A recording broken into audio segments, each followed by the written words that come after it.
ایوان اقبال میں علامہ محمد اقبال کے پوتے جسٹس ریٹائرڈ جاوید اقبال، اللہ تعالیٰ کروٹ کروٹ جنت نصیب کرے، وہ بھی کیا گپت تھے، کیسی ملامت کی روٹلیاں انہوں نے بھی اٹھائی، بہت راز والے تھے.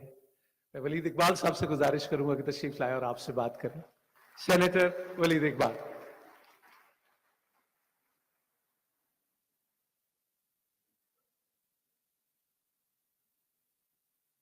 بسم اللہ الرحمن الرحیم.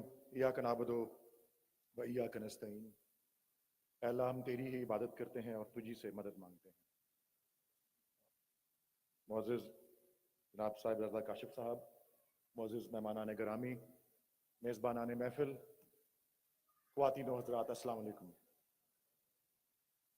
میں پیشگی ایک بات عرض کرنا چاہتا ہوں جس سے آپ کو یقیناً یہ محسوس ہوگا کہ میں اگنورنس اور نیگلیجنس کے بارڈر لائن پہ، یا اردو میں کہیں گے کہ غفلت اور جہالت کی سرحد پہ کھڑا ہوں.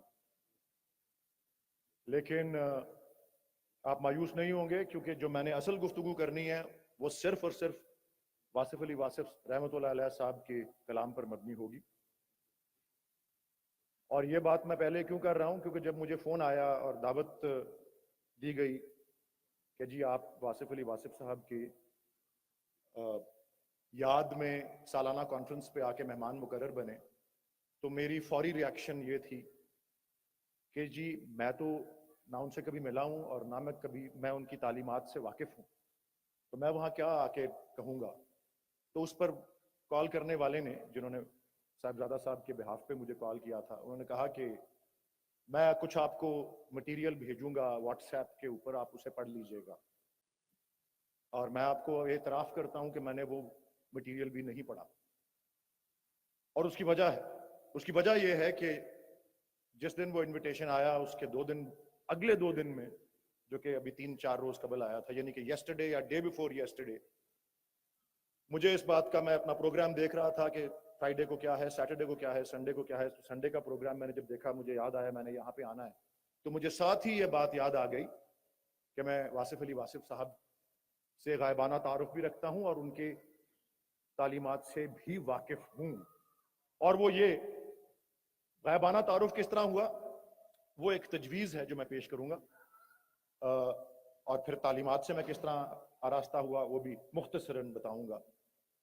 غائبانہ تعارف اسکول کے زمانے میں ہوا. 1980 کی دہائی تھی، غالباً 83-84 کے سال ہوں گے، یا ایون 82 کا سال ہوگا.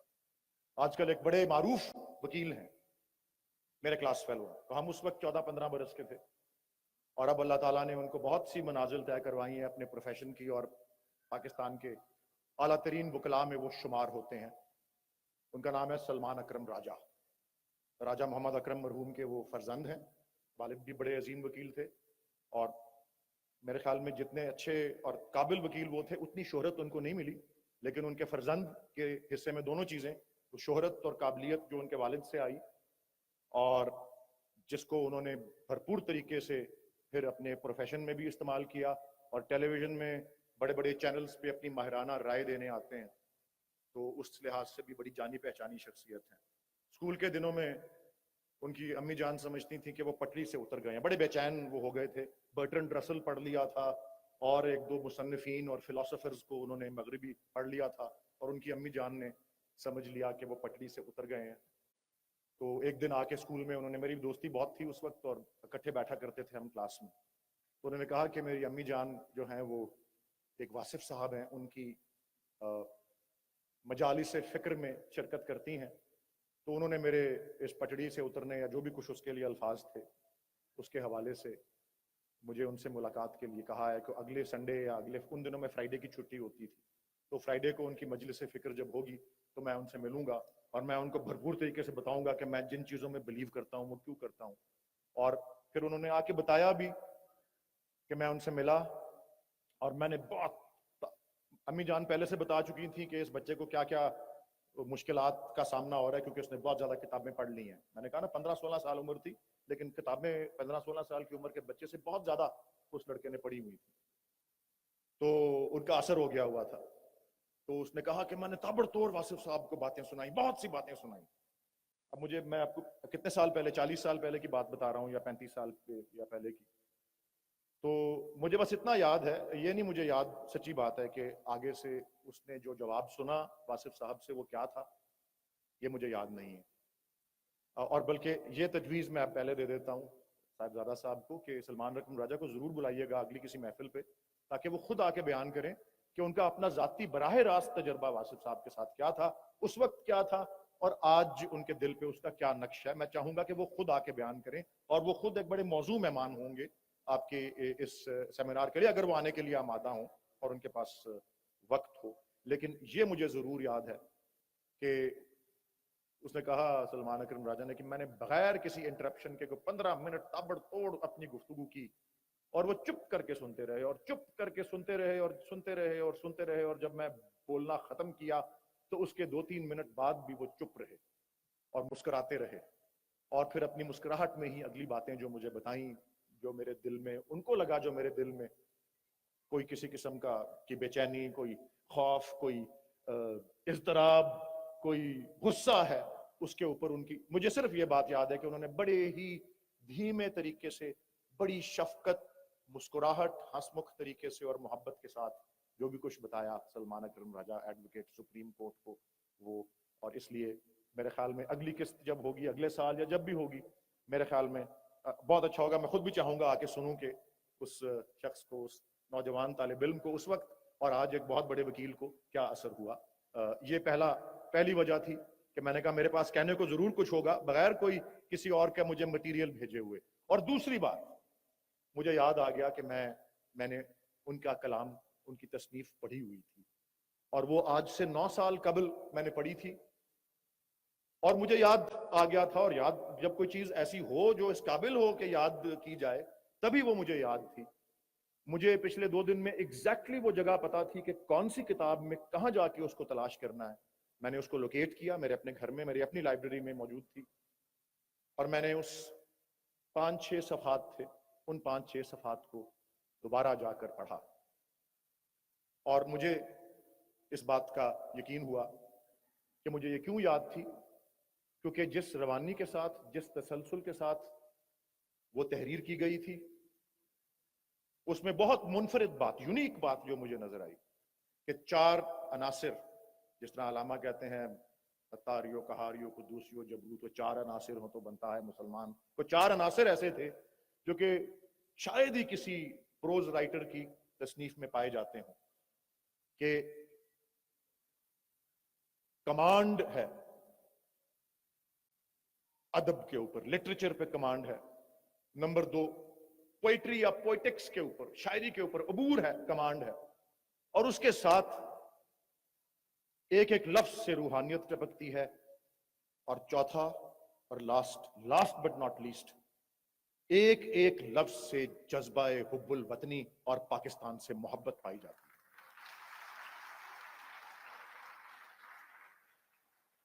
اور اس لیے میری اصل یہ تمہید تھی، یہ ابتدائیہ تھا. میری اصل گفتگو صرف اس تصنیف سے اقتباسات ہوں گے، میں وہ آپ کے سامنے پیش کروں گا، وہ اقتباسات جو خاص میرے دل کو لگے اور دل کے قریب ہوئے.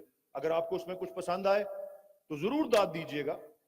اور میں اس حوالے سے اب آخری بات جو کہنا چاہ رہا ہوں، اس کو، ان اقتباسات کو آپ کے سامنے پیش کرنے سے پہلے، وہ یہ ہے، جس طرح ابھی ذکر کیا گیا کہ میرے والد کا ذکر ہوا، اللہ تعالیٰ ان کو غریق رحمت کرے. ایک روز آج سے 12-14 برس پر پہلے مجھے ایک واقعہ یاد ہے. کہتے ہیں مجھے فون آیا، ایک نعت خان تھے، 14 اگست یا 23 مارچ کی تقریب میں وہ نعت خان مدعو تھے، اور ان نعت خان کا میرے والد کو فون آیا رات کے وقت، دن میں صبح کے وقت وہ تقریب ہوئی تھی، اور میں تشبیہاتی طور پہ اس کا ذکر کر رہا ہوں. وہ کہتے ہیں کہ میں نے صدر اس وقت جنرل پرویز مشرف تھے، تو ان کی ظاہر ہے وہاں پہ تقریب تھی، صدر اس کی صدارت کر رہے تھے، صدر پاکستان.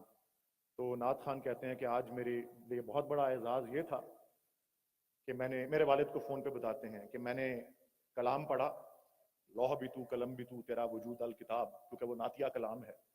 اور کہتے ہیں کہ بس کچھ ایسی موقع بھی ایسا تھا اور کلام بھی ایسا تھا کہ میں نے بہت پرسوز طریقے سے اس کو ادا کیا. اور کہتے ہیں جب میں ادا کر کے روسٹرم سے اترا